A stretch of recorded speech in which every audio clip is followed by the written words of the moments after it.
So we're back to videos, and this is Unit 7. The first video in this unit is going to cover the atomic spectra in the Bohr model.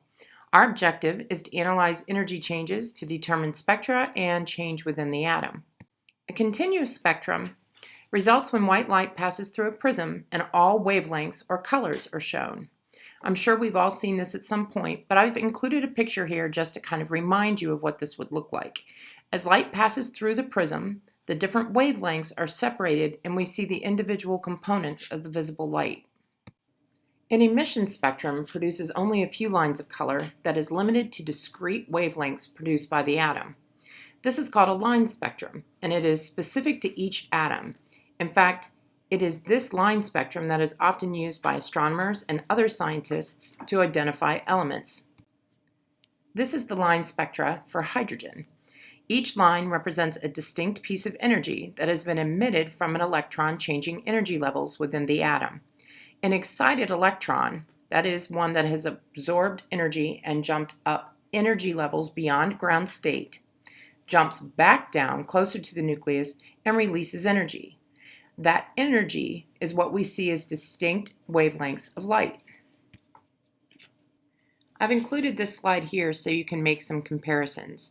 The continuous spectrum has all of the colors. The emission lines have only the specific pieces of energy that have been released.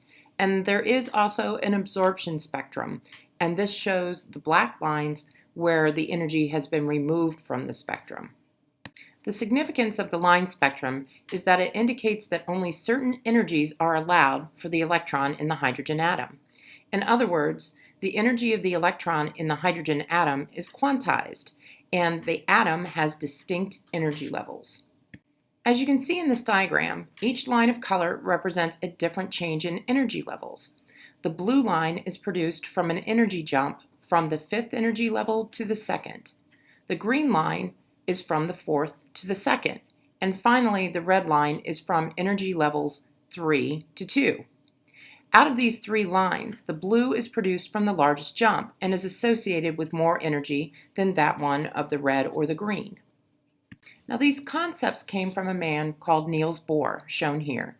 He is the scientist behind the prediction of these emission lines and the creator of one of the longest standing models of the atom.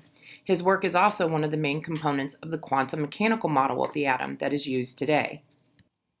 Bohr developed a quantum model for the hydrogen atom that allowed for only specific energy levels around the atom, and they correspond with specific radii.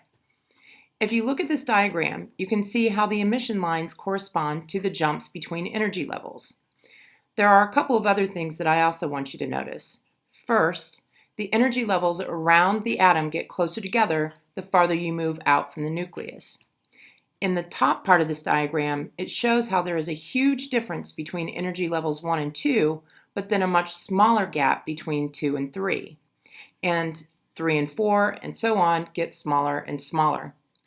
The bottom part of the diagram can be a bit deceiving because it doesn't quite show the big changes in the energy levels.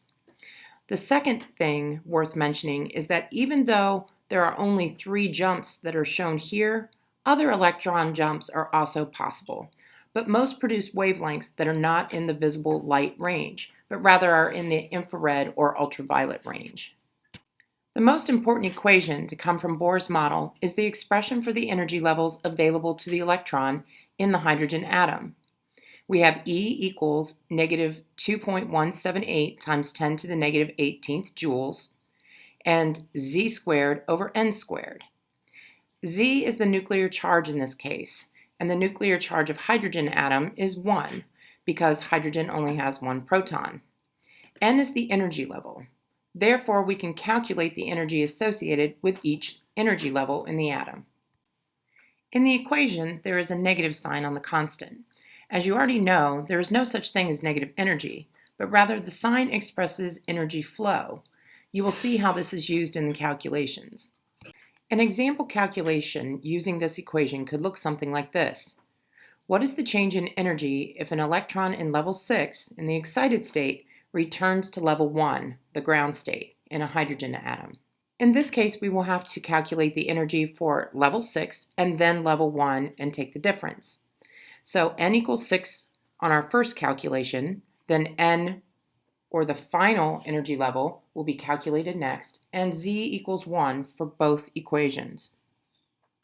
Once the energy associated with each energy level is found, the two values can be subtracted to find the change in energy between them. As usual, the energy change is calculated using the final value minus the initial value. The negative sign for the change in energy indicates that the atom has lost energy and is therefore more stable. But energy lost has a negative sign. This energy produces a photon, and with the concepts and the equations already covered in this unit, you could also find the wavelength of this photon. So what is the corresponding wavelength for the energy produced from this electron jump?